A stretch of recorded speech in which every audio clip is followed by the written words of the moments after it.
ওই তো ভাই এই বলে সব দেখবে কিছুই দেখে না। হ্যালো সবাইকে, পার্ট 1-এ কিন্তু তোমরা অলরেডি দেখেই ফেলেছো যে আমরা মায়াপুর ট্যুরটা কীভাবে করেছিলাম, সেটা নিয়ে তো বলার কিছুই নেই। তো এখন তোমাদের সাথে যে ভিডিওটা শেয়ার করব সেটা হচ্ছে নবদ্বীপ ট্যুর, যেটা নিয়ে আগের দিন বলেছিলাম যে খুব শীঘ্রই নেক্সট পার্টে নবদ্বীপ ট্যুরটা নিয়ে চলে আসবো। তো চলো কথা না বাড়িয়ে স্টার্ট করা যাক। নবদ্বীপ ট্যুরটা আমরা কীভাবে করলাম সেটাই কিন্তু তোমাদের সাথে এখন শেয়ার করতে চলেছি। তো তোমরা যেরকম পার্ট 1-এ দেখেই ফেলেছো যে আমরা মায়াপুরে খাওয়া দাওয়া করে কিন্তু ইস্কন থেকে বেরিয়ে পড়েছিলাম, আর ইস্কনের বাইরে কিন্তু থেকে আমরা টোটো নিয়ে ফেলেছিলাম। তো টোটো কিন্তু অনেক রকম ভাড়া চাইছিল, আমরা বার্গেনিং করে 10 টাকা করে রিজার্ভ করে কিন্তু চলে এসেছি। আর এই টোটোটা একটি ইউনিক টাইপের ছিল। কেন বললাম? কারণ হচ্ছে সচরাচর টোটোগুলো কিন্তু মুখোমুখি সিট হয়, তো এই টোটোটা ছিল দুটোই কিন্তু ব্যাক সাইডের সিট। যাই হোক, তো আমরা 10 টাকা করে ভাড়া নিয়ে কিন্তু চলে আসলাম নবদ্বীপ ঘাট পার হওয়ার জন্য, লঞ্চ ঘাটে এখানে। তো এখানেও কিন্তু 10 টাকা করে টিকিট কেটে নিয়েছিলাম। আর দেখো, মাকে বলেছি জাস্ট আমার একটু ভিডিও করে দাও, মা আমার কিভাবে ভিডিওটা করেছে। মাসি ওই নৌকাটা পার হতাম আমরা, ওই নৌকাটা পার হয়ে এখানে আসতাম।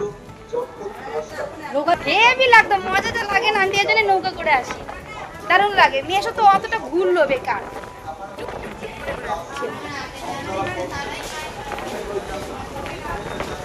লঞ্চ কিন্তু চলে এসেছে, তো আমরা এখন এটাতে উঠবো, এটা করে নবদ্বীপ যাব।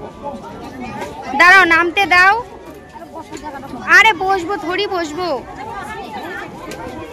দাঁড়িয়েই যাব, এইটুকু তো জায়গা। আমরা যদি ঘাট পার হয়ে আসতাম তাহলে ওই নৌকো থেকে এইটুকু আসতাম, কিন্তু যেহেতু গাড়ি করে এসেছি তার জন্য আর এই নৌকোটা চড়া হয়নি।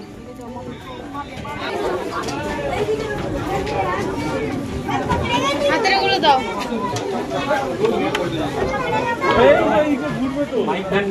দেখো, দুই নদীর মিলিত জল, দুটো দুরকম কালার।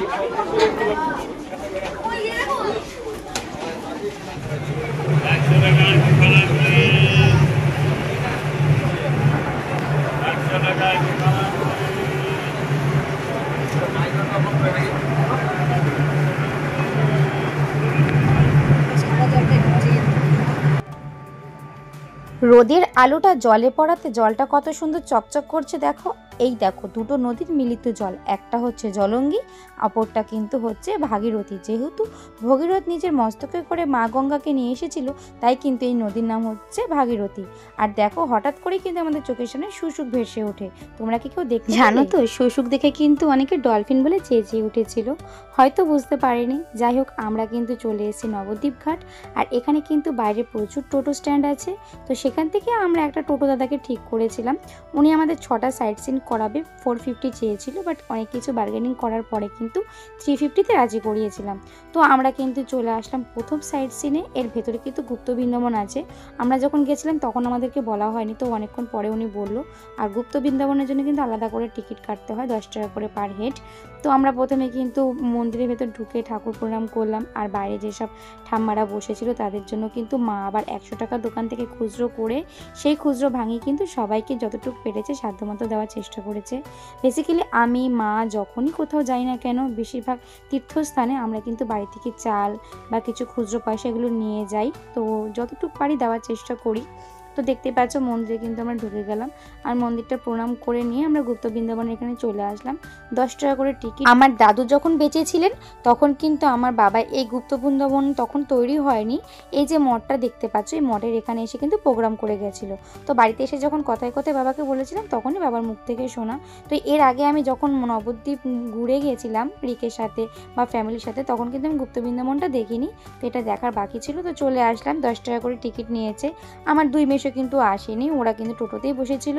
আর আমরা যতগুলো সাইড সিন করেছি না, কোনোটাতেই কিন্তু আমরা জুতো পরে নিচে নামিনি, জুতো কিন্তু সব টোটোতেই রেখেই তারপরে এসছি। আর দেখো, গুপ্ত বৃন্দাবনে কিন্তু এখানে পুরো বাস্তবিক চিত্রটা তুলে ধরেছে, কিভাবে যুদ্ধ হয়েছিল, কে কি করেছিল না করেছিল টোটালটাই। আর রাসমেলাটা তোমাদেরকে কি বলবো, কত সুন্দর গোপালগুলো সাজানো ছিল, কি সুন্দর না? চলো চলো চলো। গুপ্ত বৃন্দাবন দেখে কিন্তু আমরা চলে আসলাম আমাদের সেকেন্ড সাইড সিনে। আর এটা হচ্ছে 60 ফুট গৌরাঙ্গ। এটাও কিন্তু এর আগে আমার দেখা ছিল না। তো মা যখন মামুনিদের সঙ্গে নবদ্বীপ এসেছিল বাসে করে, তখন মা দেখে গিয়ে গল্প করেছিল। তো এটা দেখার জন্যই কিন্তু আমাদের ভাড়া আরও 50 টাকা এক্সট্রা দিতে হয়েছিল। আর সত্যি কথা বলতে এত বড় গৌরাঙ্গ কিন্তু আমি এর আগে কখনোই দেখিনি। ঘাড় উঁচিয়ে দেখতে হয়েছিল।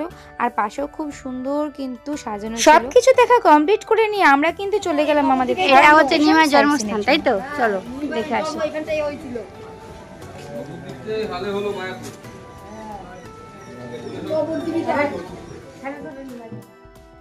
আমরা এখন যেখানটায় আছি, হ্যাঁ এই জায়গাটায় কিন্তু নিমাই জন্মেছিল। এই নিম গাছটার নিচে একটা বাড়ি ছিল, মানে টিনের বাড়ি। যদিও সেটা কালের বিবর্তনে এখন আর নেই। সেই জায়গাটায় দেখো দালান কোঠা তৈরি হয়েছে। তো মায়াপুরেও কিন্তু নিমাইয়ের জন্মস্থান বলে একটা জায়গা আছে, কিন্তু সেটা কিন্তু তৈরি করা। আর এটা কিন্তু বাস্তবে আসলেই কিন্তু এখানেই এই গাছের তলায় কিন্তু নিমাই জন্মেছিল। দেখো কত লোক নিজের মনস্কামনা পূরণের জন্য ঢিল বেঁধেছে এখানে।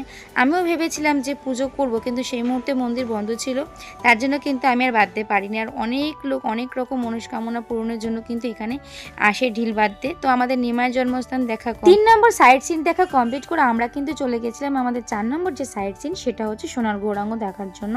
তো প্রথমে ঢুকেছিলাম যেখানে মূর্তি দিয়ে পুজো করা হয়। ওখানে লোকে কিন্তু মনস্কামনা পূরণের জন্য কিন্তু ডালা কিনে পুজো দেয়। তো আমরা পুজো দিইনি, ঠাকুর প্রণাম করে এসেছি। আর সেখানে কিন্তু ক্যামেরা অ্যালাউড ছিল না। দেন আমরা আসল যে সোনার গৌরাঙ্গ সেটা দেখার জন্য ঢুকেছিলাম। আর সেখানে কিন্তু ঢুকতে গেলে 5 টাকা করে তোমাদের টিকিট কাটতে হবে। তো আমার এক মেশো যেহেতু আগে ঘুরে গেছিলো, তো উনি আর আসেনি। আমিও এর আগে এসে দেখে গেছি, বাট তবু আমি তাদেরকে দেখানোর জন্য কিন্তু আবার এসেছিলাম। আর দেখো কত সুন্দর ঠাকুরটা, নিচে কিন্তু পঞ্চতত্ত্বের নামও লেখা ছিল। তো এখানে আমরা সাষ্টাঙ্গে প্রণাম করে নিলাম, আমার মাসি মেশো সবাই প্রণাম করে নিলাম। এখানে সোনার গৌরাঙ্গ দেখা কমপ্লিট করে কিন্তু আমাদের যে 5 নম্বর সাইড সিন ছিল, সেটা কিন্তু ছিল বিষ্ণুপ্রিয়ার বাড়ি, মানে কিন্তু তোমার নিমাইয়ের যে বউ। দেখে গেছি, আমি দেখে গেছি এর আগে এসেছি আমি, তখন দেখে গেছি। হ্যাঁ হ্যাঁ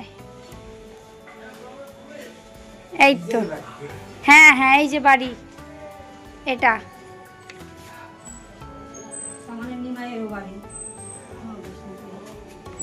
বিষ্ণুপ্রিয়া সচিমাতা মানে নিমাইয়ের মা, নিমাইয়ের বউ এখানে থাকতো। এই যে মা হচ্ছে, এই যে হ্যাঁ মা হচ্ছে যে সাদা শাড়ি পরা, আর বউ ওই যে নিমাইয়ের বউ। এটা হ্যাঁ অরিজিনাল বাড়ি কিন্তু এটা। বহু জবরদস্তি রে, ভাঙে পড়েনি তো। নিমাইয়ের বউ।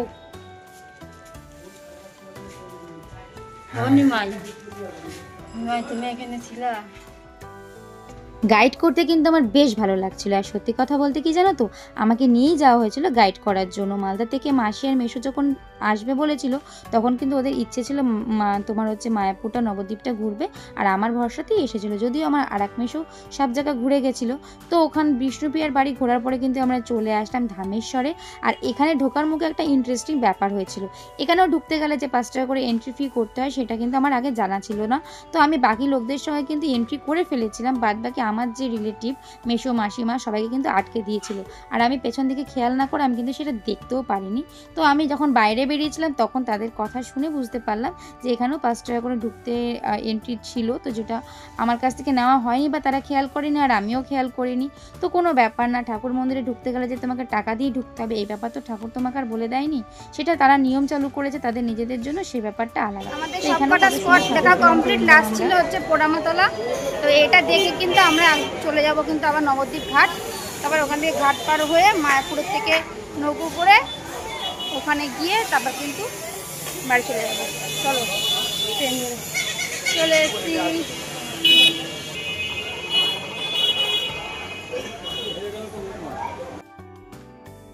এই গোটা ট্যুরটাই কিন্তু আমি রিককে প্রচণ্ড পরিমাণে মিস করেছি। কারণ আমি বড় হওয়ার পরে কিন্তু যতবার মায়াপুর নবদ্বীপ এসেছি, শুধুমাত্র ওর সঙ্গেই এসেছি। ছোটোবেলায় যদিও বাবা মায়ের সঙ্গে ঘুরে গেছি, কিন্তু বড় হওয়ার পর থেকে যতবার এসেছি ওর সঙ্গে বহুবার আমি মায়াপুর নবদ্বীপ এসেছি। তো চলে এসেছি কিন্তু আমরা পোড়ামাতলা। আর এখানেও কিন্তু সবাই পুজো দিচ্ছিল। তো আমরা প্রথমে গঙ্গা জল দিয়ে হাত ধুয়ে নিলাম। আর এখানে মালা পদ্মফুল দিয়ে অনেকেই পুজো দিচ্ছিলো। তো দেখো প্রত্যেকবার তো আর পুজো দেওয়া সম্ভব নয়। এসেছি, মাকে বললাম তুমি একটা পদ্মফুল দিয়ে মাকে পুজো দাও। দাও। তো দুটো মালা নিয়ে নিল মা আর মাসির জন্য। তো সেখান থেকে মালা নিয়ে কিন্তু চলে আসলো মন্দিরের ভেতরে। আর এখানে ঠাকুর বলতে একটা ঘটের ওপরে মুকুট পরানো আছে, এটাই হচ্ছে পোড়ামাতলা। বটগাছটাকে যদিও পুজো করা হয়। আর সত্যি কথা বলতে কি জানো তো, এই জায়গাটা কিন্তু আমি এর আগে কখনো পুজো দিইনি, এই ফার্স্ট টাইম। আমি সেরকমভাবে পুজো দিইনি বলতে গেলেই চলে, মাই দিয়েছে বাবার নামে, তো আমি পাশে দাঁড়িয়েছিলাম। তো চলো তোমাদেরকে এখন ঠাকুরটা দেখাচ্ছি। কারা কারা এর আগে এসে এখানে পুজো দিয়ে গেছো বা দেখে গেছো অবশ্যই কিন্তু কমেন্টে জানাতে ভুলো না। আর এই যে ঠাকুরমশাই কিন্তু খুব ভালোভাবেই পুজো দিয়েছে, জাস্ট 1 মিনিট করে লাগে পুজো দিতে, তবুও কিন্তু ভালোভাবেই পুজো দিয়েছে। আর এই দেখো ঠাকুরটা তামার ঘটের ওপরে কিন্তু ডাব বসে তার উপরে কিন্তু মুকুট বসানো ছিল। তো এটা দেখে কিন্তু আমার মা ভবতারিণীর মন্দির দেখে নিলাম, তারপরে চলে গেলাম মহাদেবের মন্দিরে। আর মহাদেব মন্দির দেখে কিন্তু আমরা একদম বাইরে বেরিয়ে চলে আসলাম। পোড়ামাতলা দেখা কমপ্লিট, আমাদের 6টা সাইট সিন পুরো কমপ্লিট। তো এখন আমরা নবদ্বীপের এখান থেকে লঞ্চে করে যাব মায়াপুর। মায়াপুর থেকে নৌকো করে ঘাট পার হয়ে হুলোর ঘাট পার হয়ে চলে যাব মেন রাস্তায়। আর মেন রাস্তা থেকে গাড়ি দেখি কি গাড়ি, ম্যাজিক গাড়ি 4 চাকা, তারপর তোমার হচ্ছে টোটো যায়। তো সেখান থেকে কোনো একটা গাড়ি রিজার্ভ করে নিয়ে কৃষ্ণনগর স্টেশন, আর কৃষ্ণনগর থেকে বাড়ি। তো মোবাইলে চার্জ কম আছে, তো ব্লগটা এখানে এন্ড করলাম। কেমন লাগলো অবশ্যই কমেন্টে জানিয়ে, ভালো লাগলো লাইক কমেন্ট শেয়ার করতে ভুলো না। তো চলো লঞ্চ ছেড়ে দেবে, চলে যাওয়া যাক। তাড়াতাড়ি আসো, ছেড়ে দেবে এটা। ও মা,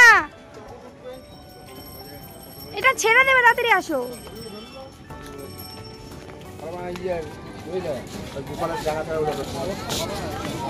তাহলে চলো এখানেই শেষ করছি। আর মায়াপুর না নবদ্বীপ কোন ট্যুরটা তোমাদের বেশি ভালো লাগলো সেটাও কিন্তু কমেন্টে প্লিজ আমাকে জানিও। তো আবার নতুন কোনো ব্লগের জন্য তোমরা ওয়েট করো, খুব শীঘ্রই নতুন একটা ব্লগ নিয়ে চলে আসবো। ততক্ষণ সবাই ভালো থেকো, সুস্থ থেকো, আর প্রত্যেককে আমার তরফ থেকে অনেক অনেক অনেক ভালোবাসা। টাটা।